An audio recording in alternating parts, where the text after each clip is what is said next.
Alina okubeerawo sensitization y'amaanyi oba emisomo egy'enjawulo okusomesa ba owners okusomesa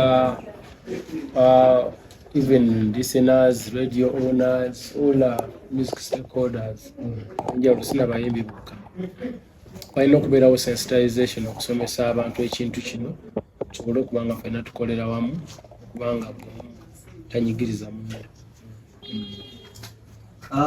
Uncle Eddie, ekisookera ddala document gye twalabye etambula ku social media eraga nti etteeka lyateereddwawo lyatandise dde okwolooba terinaba lina okuyisibwa lina ogenda mu parliament then parliament eriyise kyova olaba mu meeting mwalimu right honorable deputy speaker awulirize alabe naye ayinza atya atubuulire atugaidingemu kubanga bannabitone beetaaga etteeka lino urgently. Yes, so naye nga kyo president ye yakoze ki yamaliriza ogugwe ogwa ku approving system that is going to be managing the copyright law era natu blessinga to the parliament. Etteeka lino ligenda kuba lilondoola music wa bannayuganda yekka oba n'abayimbi abenjawulo? Music yenna. Sina music yekka. Bonna bannabitone bonna as long as abayiiya they are all going to be protected. Mbaddeko ne station manager omu wa radio n'angamba nti Musoga tetusobola na kusasula abakozi be tulina ate tugatteko n'okusasula abayimbi n'agamba nti bajja bizootinga kuzannya music ava ebweru tekigenda kwongerako sabayimbi. Music yenna bamusasulira si music wa America. Music yenna bamusasulira. The only difference mu copyright law mujja kuba mu percentage nti weeri akirizibwa azanyisibwako percentage bweti nowa wanakirizibwako kuzanyisibwako percentage bweti. Wabadde okukisatisa nga bakisatisa ba comings nga neteka linayita mugenda kukiraba libakosezaawa tebalina libakozesa kubanga ate era muba promotional rights and all that. Mr. President, for starters omuntu yandyagadde okumanya kuba tutunulira mu bipapula bino ebyabadde eby'ebigambo ebiyitirivu bayogedde ku bantu aba club yetuvuddeko twalaba nga ab'ekibiina ekimu bagamba nti bannaffe abakuba band bagenda tandika osoloozebwa bo mugenda bahandolinga kino ekintu nno kyangulwa kuba abantu oba tebannakitegeera butegeezi. Like for example abantu ba TVs, radios, they are going to be paying per year. But government omwaka mulambe ennyimba z'abayimbi zonna ogenda kuba ozikubira $200 really kozinga naawe oli mukoddo bukoddo oba oli muyaayi baga nti ennyimba zonna gwe kubira $200 omwaka mulamba okitegeera bo bali aba distributors they will distribute according to listenership okitegeera ngero ogamba mbuna bannange nedda goyagala kuzanya bya bwerere reality kimaking sense. Teri muntu gwe bagenda kusaba bukadde bwa nsimbi tirete miliyoni 5 eta 2 eta 10 jinza n'obutawera $200 nga kubira bibaddewo nga babasaba ndoza $200 license bali tebasasula meka bali tebasasula sente nyingi.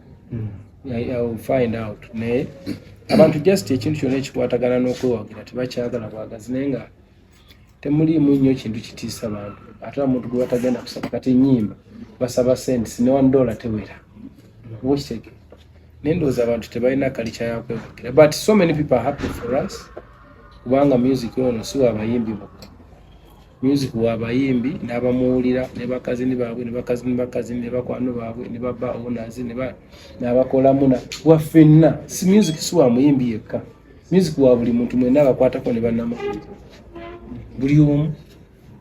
Mr. President, ochokwasa amagezi ga technology mu tteeka lya copyright babayimbi bakitegeera batya erowooza kiyinza obbayamba kiri kyenkugambyeko nti nno tugenda okusensitizinga abantu oba okitegeera abakwasaganya n'ekyo bagenda kuba bakola omulimu ogwo gwa sensitization URSB, UCC oba okitegeera nga bakwataganiddeko ndowooza naffe abayimbi oba okiraba tulina okutambulira wamu tugende tusobole okuba nga abantu basomesebwa bategere kino ki era kiyinza kukola kityo.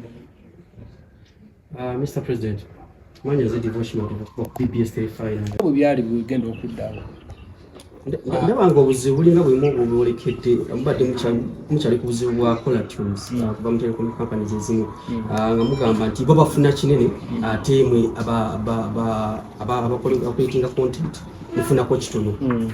Ndaba ate obuzibu bulinga bwemu bwolekedde nti UCC ejja kuŋŋaanya oba nakunga oba bonna bakunganya abadistributor bakunganya ssente ezo bwenga gwe omuyimbi abeerako ne back end tosobola kuŋŋamba nti ogenda kola ogenda signinga on digital ate nga tolinako back end. The moment wokwata essimu yo nologinga in login zo na buli kimu kitegeeza already olina back end naawe osobola okulaba engeri ebintu kibitambula. Muganda kati era bwe tukola bw'oba olina student wa gundi osobola okulaba ssente nga bwezitambula. Kambe tugenda kuddayo mu nkola ez'abakasimbukira bwe bityo naye kati this time it's digital biri byali physical. Mr. President, ku bifaananyi watadde mu socials n'ebiwandiiko ebitambula biraga nti mutambulira wamu ne UPRS. UPRS yalinako ebizibu byayo emabegako era abayimbi ne bagikyomera nnyo ng'etwala ssente zaabwe nga bagamba ssente tezituuka. Essaawa zino nongeosereza ki gye mwakoze mu UPRS? Yes, we understand nti nno Wasula yavaayo gwe baali bapininga ennyo. Nongeosereza ki gye mwakoze okulaba nga kiri ekyaliwo ku luli tekigenda kuddamu kubeerawo? Basically nga bwe nkugamba nti amendments zino ezisinga zikwatagana na mulembe guno gwe tulimu gwa digital. Mzee ekintu kye yabadde confirming alaba oba kikola. It was copyright management. You understand?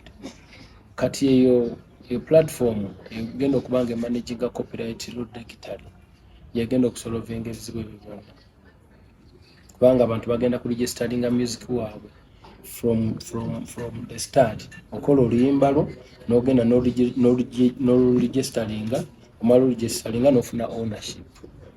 Bw'ofuna ownership then n'ogenda n'odistributinga nga mwawudde bulungi nti producer afuna kino, songwriter afuna kino, singer afuna kino, oba okitegeera nga byonna byerambuludde bulungi. Wano wabaddewo obuzibu bw'omuntu acollectinga atya ate bagaba batya, but this time around kigenda kubeera clear kubanga wagenda kubeerawo devices ezitrackinga plays. Abamu bakubiddeko ne bakwebazaako ku mulimu gwe watuuseeko kozi buli omu abadde ng'avaayo awooza nwanirira copyright bakubiddeko ne bakwebazaako oba ne bakwebuuzaako ki ekiri bigenda okuddamu?